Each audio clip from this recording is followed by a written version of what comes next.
News 7 Tamil நேயர்களுக்கு வணக்கம். கேள்வி நேரம் நிகழ்ச்சியில் உங்களை சந்திப்பதில் மகிழ்ச்சி. இன்றைய கேள்வி நேரத்திற்கான களம் 300 இடங்களுக்கு மேல் மூன்றாவது முறையும் பாஜக வெற்றி பெறுவதற்கான சாத்தியம் இருக்கிறதா அப்படிங்கிற கேள்வியில தான் நிகழ்த்த போகிறோம். கருத்துரையாளர்களை அறிமுகப்படுத்தி விடலாம். காங்கிரஸ் கட்சியிலிருந்து திரு ஹிதாயத்துல்லா. அனைவருக்கும் வணக்கம். இப்போ 4 பேர் பேசுனதையும் கேட்டீங்க.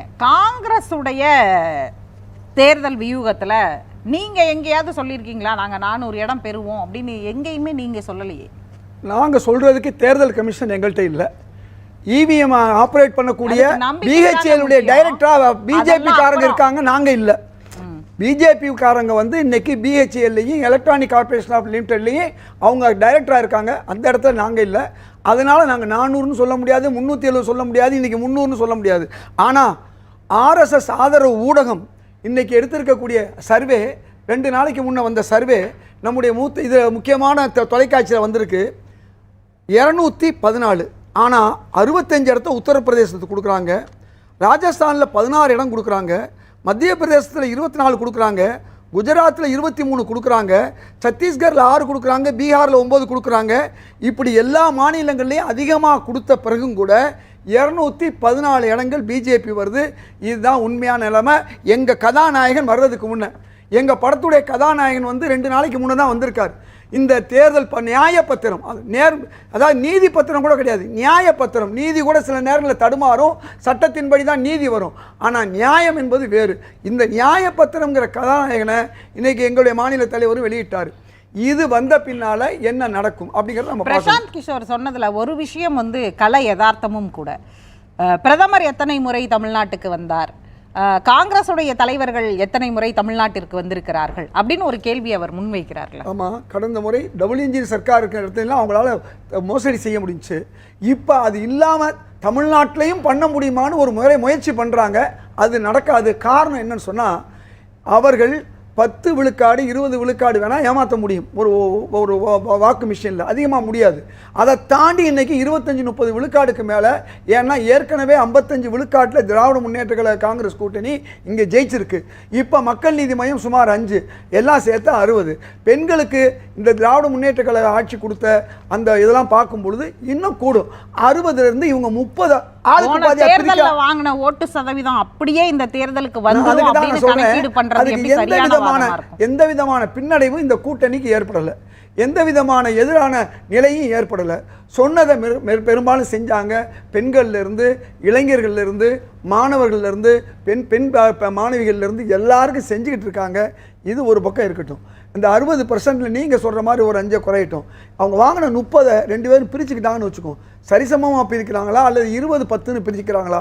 பிரித்தா இந்த டிஃபரன்ஸுங்கிறது எவ்வளோ? யார் 20 யார் 10ன்னு சொல்லி அது வந்து நீங்கள், அதாவது அதிமுக பெரிய கட்சியாக இருக்கிற இடத்துல வந்து 20 அவங்க, பாஜக எங்கேயாவது நீங்கள் சொல்கிறீங்களே 2-3 நட்சத்திர வேட்பாளர் வர்றாங்கன்னு, அவங்க 20 வாங்கினா இவங்க 15. இவ்வளோதான் நடக்க போகிறது ஒழிய வேறு ஒன்றும் கிடையாது.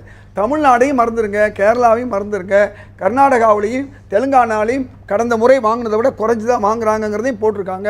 அது மட்டும் இல்லை, ஆந்திராவிலையும் இவங்க வாங்க போகிறதில்ல கூட்டணி கட்சி. இது சவுத்து. நார்த்தில் வந்து இன்றைக்கி உங்களுக்கு தெளிவாக தெரியும், கடந்த முறை இந்தியா கூட்டணி இல்லை, கடந்த முறை இவ்வளோ ஒரு மோசமான சூழ்நிலை இல்லை. கடந்த முறை அவர்களே செய்து ஏமாற்றி அந்த இராணுவ வீரர்கள் 40 பேரை சாவடித்து அதுக்கு பிறகு அதே ஒரு காரணமாக காமிச்சக்கூடிய புல்வாமாவும் கிடையாது. இப்படி நீங்கள் எதை பார்த்தாலும் அந்த ராமர் கோயிலும் முடிஞ்சு போச்சு. நீங்க இவ்வளவு ஸ்ட்ராட்டஜியை சொல்ல முடியாதுல. குமார் சார் சொல்றாரு இன்னும் மினிமலுக்கு தான் மெயின் பிக்சரே இருக்குன்றாரு. நான் அதைத்தான் நான் சொல்றேன்.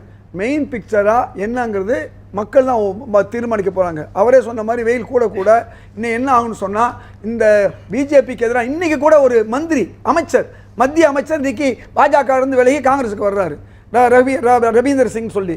எதுக்கு சொல்ல வரேன்னா, குஜராத்தில் 2 பேர் நிற்க மாட்டேங்கிறாங்க.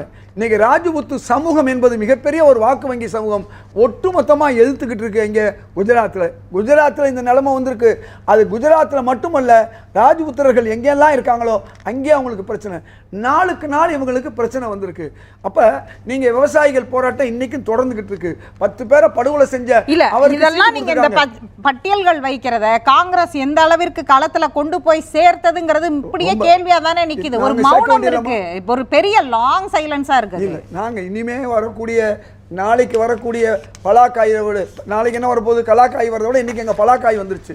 எ bird in the hand is better than two in the புஷ்மாங்க. இன்றைக்கு பாஜகவுடைய தேர்தல் அறிக்கை வர்றதுக்கு முன்னே எங்கள் தேர்தல் அறிக்கை நடக்கக்கூடிய சாத்தியம் என்ன, 15 லட்சம் சொன்னாங்க கொடுக்கல. நாங்க 1 லட்சம் நாங்க 1 லட்சம் ஊர் உலகம் தெரிஞ்சது.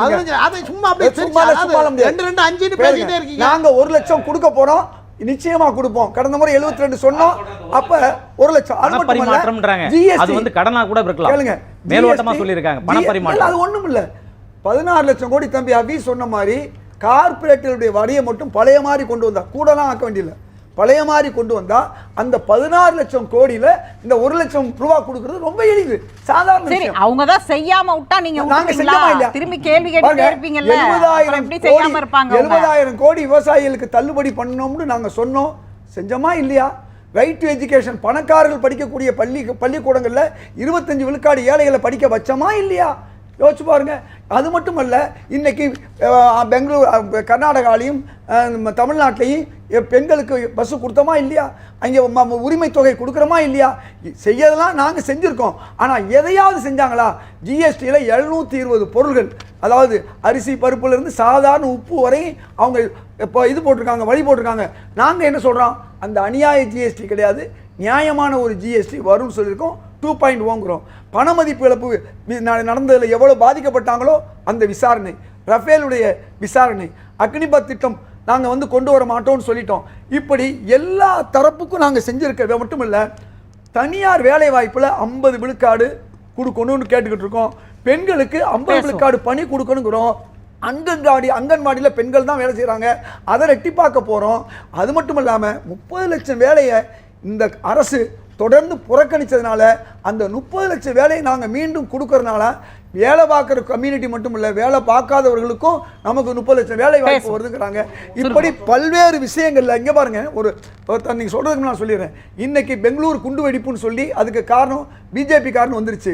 இப்போ கோயம்புத்தூரையும் என்ஐஏ ஆராய்ச்சி பண்ணும்போது அதுக்கு பின்னணி எங்கெல்லாம் இவங்க வாக்கு வாங்கணும், சீட்டை பெறணும்னு சொன்னால் அங்கெல்லாம் குண்டு வெடிப்பு செய்யக்கூடியது இந்த குரூப்பாக தான் இருக்கு. பிறகு எந்த குண்டு வெடிப்பு எந்த பெரிய சம்பவம் தேர்தலுக்கு உரி எங்க நடந்துச்சு, உரியில உள்ள புள்ளிகள் தாங்க, பட்டான்கோட் எங்க நடந்துச்சு, புல்வாமா எங்க நடந்துச்சு, இதெல்லாம் அநியாயங்க, இதெல்லாம் அநியாயம். ட்விட்டர்ல ஒரு கேள்வியை முன் வச்சிருந்தோம். 300 இடங்களுக்கு மேல் 3வது முறையும் பாஜகவின் வெற்றி கணிப்பு சாத்தியமா? சாத்தியம் இல்லை, தேர்தலில் தெரியும்னு 3 ஆப்ஷன் ட்விட்டர்ல கொடுக்கப்பட்டிருக்கு. மக்கள் என்ன சொல்றாங்க அப்படிங்கறத சிறிய இடைவேளைக்கு பிறகு கேள்வி நேரம் நிகழ்ச்சியில் விவாதிக்கலாம். ரொம்ப சிம்பிள்ங்க. இந்த மூத்த குடிமக்கள் விஷயத்தில் குமாரே ஒத்துக்கிறாரு, ரயில்வேல நாங்கள் கொடுத்தது அதுவும் இந்துக்கள் தான் பெரும்பாலும் பயன்படுத்துகிறாங்க. இன்றைக்கி இந்துங்கிற பேரில், இந்துத்துவாங்கிற பேரில் 97 விழுக்காடு இந்துக்களை ஏமாற்றக்கூடியது 3 விழுக்காடு இந்துக்கள் என்று ரொம்ப தெளிவாக எங்கள் தலைவர் ராகுல் காந்தி ரொம்ப தெளிவாக சொன்னார். மல்லிகார்ஜுன கார்கேயும் சொல்லியிருக்காரு. இன்றைக்கு 88,000 கோடி ரூபா நோட்டு, அதாவது பெருமானம் உள்ள 500 ரூபா நோட்டு மிஸ்ஸிங். ஆர்பிஐயும் இன்றைக்கி வந்து ஃபைனான்ஸ் மினிஸ்டரையும் கேள்வி கேட்கக்கூடிய ஒரு சூழல் வந்திருக்கு. 11,000 கோடி 10,000 கோடின்னு சொல்லி கங்கையில் பணத்தை போட்டாங்க. ஆனால் இன்னைக்கு உலகத்திலே கங்கை மிக மோசமான நாடாக இருக்குது. அது IMF சொல்லுது, இன்டர்நேஷனல் மானிட்டரி ஃபண்ட் சொல்லுது, அதாவது 2025 இந்த நிலைமை நீடிச்சுன்னா 2025 பங்களாதேஷை விட மிக மோசமான வறுமை உள்ளவர்கள் நாடாக இந்தியா மாறும்னு சொல்றாங்க. நீங்க ஓவராலா பார்த்தா இவர் உருவாக்குனார் ஒரு பிம்பம், நாங்க அதை செஞ்ச செல்போன்லாம் உருவாக்குனது காங்கிரஸ், ரிட்டையர் மாதிரி தமிழகத்தை உருவாக்குனது காங்கிரஸ். பொதுத்துறை நிறுவனம் ஒன்ன கூட உருவாக்காத ஒரே பிரதமர் 10 ஆண்டுகள் இருந்தவர். ஒரு குஜராத் 5 உருவாக்கி இருக்காரு, தேவகவுடா 3 உருவாக்கி இருக்காரு, ஒன்ன கூட உருவாக்கல. அவளை வித்து திங்கிறவர்கள் என்று இன்னைக்கு மக்களுக்கு புரிந்து கொண்டது பாஜகவுக்கு வாக்கு. ரயில்வேக்கு பிஜேபி பண்ண தவறு. நான் ரயில்வேக்கு முதியோர்களுக்கு கொடுத்த சலுகை, காலாகாலமாக இருந்த சலுகையை நாங்கள் கட்டன் ரேட்டாக இப்படி தான் இருப்போம்னு பாஜக சொன்னதை நான் வன்மையாக பாதிக்கப்பட்ட இடத்துல இல்ல நான் இல்லங்க, நாடு என்ன பத்தி உங்களுக்கு தெரியும், என்ன பத்தி உங்களுக்கு தெரியும், நாடு நம்மளுது சார். நான் அதுதான் சொல்றேன், சீனியர் சிட்டிசனா பாதிக்கப்பட்ட இடத்துல இருந்து உங்கள் குரலை இங்கே உயர்த்தி நாடு நம்மளுது. காசி ராமேஸ்வரம் போற முதியோர்கள் அதிகம் பேரு, அவங்க பூரா பாதிக்கப்பட்டாங்க. என்னோட இன்னைக்கு கிட்டத்தட்ட ரயில்வே திட்டங்கள், இன்னைக்கு ரோடு சாலை ரயில்வே, கடல் வழி டிரான்ஸ்போர்ட், திட்டங்கள், வாட்டர், இதே போல மக்களுக்கான PDS, அடிப்படை திட்டங்கள் இதெல்லாம் வந்து 2014க்கு அப்புறம் தான் இந்தியா முதல்ல பாத்துச்சுன்னு இல்ல. இதெல்லாம் 70 வருஷமா காங்கிரஸ் செஞ்சுக்கிட்டு இருந்த இதுக்கு திட்டங்கள் முன்னாடி தான். இந்தியா பார்த்துட்டு எப்படின்னா தொகை அதாவது நீங்க பயனாளி கையில பயனாளிகளோட போட்டுக்கல. அக்கவுண்ட்க்கு ஆனால் வராம இப்ப இருக்கக்கூடிய LPG சூழ்நிலையில சிலிண்டர் பயனாளி கம்பெனிக்கு கைக்கு 200 ரூபாய் 100% சேருது. போயிருந்துச்சு. அதுதான் சார், பயனாளிகள் அக்கவுண்ட்க்கு 24 ரூபாய் வரல. ஆனா LPG சிலிண்டர்ல 200 ரூபாய் வந்து அந்த கம்பெனிக்கு போயிருச்சு. 400 ரூபாய் கொடுத்து வாங்கிட்டு இருந்தாங்க. இப்ப பயனாளிகளுக்கு நாங்க காசை கொடுக்கறோம்னு சொல்லிட்டு 24 ரூபாயும் 23 ரூபாயும் 28 ரூபாயும் வருது சார். அது எப்படி சார் 200 ரூபாய் வந்துகிட்டு இருந்த இடத்துல ஒருத்தவங்களுக்கு லெஸ் ஆகுறது, இப்ப வெறும் 24 ரூபாய் வச்சு அவங்க எப்படி LPG நீங்க அதுக்கு பயனாளிகளுக்கு வந்து அதுக்கான ஆதாரம் நீங்க வச்சிருக்கீங்களா? இந்தியன் பொதுப்படையா பேங்கோட சொல்லக்கூடியது. எல்லாரும் பொதுப்படையா பேங்க் ஊருக்கே தெரிஞ்ச விஷயம். வங்கியில நீங்க மானியம் வந்து இல்ல இல்ல அட, ஊருக்கே எல்லாரும் தெரிஞ்ச விஷயம். மானியங்கள் நேரடியா வங்கியினுடைய கணக்குல மெசேஜை செலுத்தப்படுது. காட்டுங்க, உங்க மெசேஜை காட்டுங்க. கொடுக்காதீங்க சார், உங்க வீட்லயுமே வந்திருக்கலாம். ஊருக்கே தெரிஞ்ச விஷயத்தை ஆதாரத்தை இல்லைங்க. எனக்கு இன்னைக்கு கேட்டாருன்னா, 24 ரூபா வந்துருக்கு, இந்தா காமிக்கிறேன். ஒருவேளை நீங்க அக்கவுண்ட்ல எனக்கு கணக்கு 24 பண்ண ரூபாய் முடியாத வந்து அளவுக்கு சொல்றது, ரமேஷ் அக்கவுண்ட்ல பணம் எடுக்கிறத பத்தி சொல்றீங்க. வச்சிருக்கலாம். அது பொதுத்துறை நீங்க நிறுவனம். அக்கவுண்ட் LPG டிரான்சாக்ஷன் நிறைய பண்றதுனால அந்த 24 ரூபாய் ஏங்க, உள்ள வந்தது இல்ல, தெரியாம இல்ல, இருந்திருக்கலாம். அந்த நீங்க கேட்டது LPG கேட்டீங்க. ஆக்சுவலி நீங்க LPG சொல்றது தான். சார் கேக்குறது வங்கியினுடைய ATM கணக்கு சொல்றாங்க. LPG பொதுத்துறை நான் நிறுவனங்கள் LPG தான் சார் பேசுறேன். அவரும் LPG நான் மானியமா ரொம்ப வந்து தெளிவா 24 ரூபா LPG காட்டுறாரு. தான் சொல்றேன். முன்னாடி 200 ரூபாய் 24 ரூபா 24 ரூபா 95 பைசா எனக்கு வந்து 95 காசை நான் அவ்வளவுதான் விட்டுட்டேன். மானியம். அவங்க ஒரு பொதுத்துறை நிறுவனங்கள் வந்து அதற்கான நிதி அமைப்புகளை கட்டமைக்கக்கூடிய சூழ்நிலை அவங்களுக்கு இருக்கு. அந்த சூழ்நிலைகளில் அரசாங்கம் வந்து இந்த மானியத்தை வந்து நேரடியாக வங்கிகளுக்கு மூலியமா வாடிக்கையாளர்களுக்கு பயனாளிகளுக்கு செலுத்தணுன்றதுல தான் கடந்த முறை இந்த கேஸினுடைய இது குறைக்கப்பட்டது. இப்போ நம்ம தமிழகத்தில் அதுதான் சார், வெறும் 24 ரூபாயை வச்சு என்ன பண்றது? அதுக்கு முன்னாடியாவது நானும் 200 ரூபாயை வந்து சிலிண்டர் கம்பெனிக்கு கொடுக்கும் பொழுது LPGக்கு அவங்க எந்தெந்த நிறுவனமா பாரத் இண்டேனுக்கு கொடுத்தப்ப 400 ரூபாய் தானே மக்களுக்கு சரிங்க, சுமையா இவ்வளவு இருந்துச்சு. சொல்றீங்கல்ல? 1100 ரூபாய் கொடுத்து சரி, இவ்வளவு வாங்கிட்டு சொல்றீங்கல்ல? அக்கவுண்ட் வச்சிருக்கேன்னு சொல்லிக்க சரிங்க, முடியுமா? மத்திய அரசாங்கம் இவ்வளவு கொடுக்குதுன்னு சொல்றீங்களே, தமிழக அரசு உங்களுடைய கலால் வரியை குறைச்சிக்கிட்டு அதை குறைச்சு கொடுங்க. அப்ப சொல்லுங்க மத்திய அரசு இதே போல குறைக்கல, அதனால நாங்க வந்து என்ன சொல்றோம், எங்க சார் உங்களுக்கு பெட்ரோல் இல்ல பெட்ரோல் LPG LPGக்கு கலால் வரியே கிடையாது சார். கலால் வரியை கொடுங்க. LPGக்கு இல்ல சார் கலால் வரி. அதனுடைய வருமானம் அவங்களுக்கு வருது இல்லையா, ஸ்டேட் கவர்மெண்ட்டுக்கு வருது இல்ல, எதா அதை நீங்க அது இருந்தாலும் குறைச்சு state காட்டுங்க. government தான். 4 நீங்க ரூபாய் தான் பெட்ரோல் குறைக்க பார்த்துக்கணும். முடியல, 5 ரூபாய் அதெல்லாம் பெட்ரோல் அப்படி குறைக்க ஒரே முடியல. வார்த்தையில சொல்லலாம். அவ்வளவு பெரிய ஏங்க, சூழ்நிலையில நீங்க தாங்க இருந்தீங்க. எல்லாத்தையும் இல்ல, இல்ல, பார்த்து ஒரே எதுக்கு நிமிஷம் அவங்கள்ட்ட கொஞ்சம் கேக்குறீங்க? GST பணம் மொத்தமா இவங்க எடுத்துப்பாங்களாம், இன்கம் டாக்ஸ் மொத்தமா சார், இவங்க எடுத்துப்பாங்களாம், GST செஸ் மொத்தமா இவங்க எடுத்துப்பாங்களாம். மாநில அரசுக்கு இருக்கக்கூடிய 2-3 வரி வாயில அல்ல குறைச்சிக்கணுமா, நாங்க குறைச்சிக்கிறோம். GST மொத்தமா எங்களுக்கு கொடுத்துருங்க. பேசுவோம், நாங்க பேசுவோம், குறைச்சிக்கிறோம். பேசுவோம், இது பேசுவோம். ஒரே இதை ஒரு நிகழ்ச்சியில் பங்கேற்று கருத்துக்களை பகிர்ந்து கொண்ட அனைவருக்கும் நன்றி. மற்றும் ஒரு நிகழ்ச்சியில் சந்திக்கலாம். நன்றி, வணக்கம்.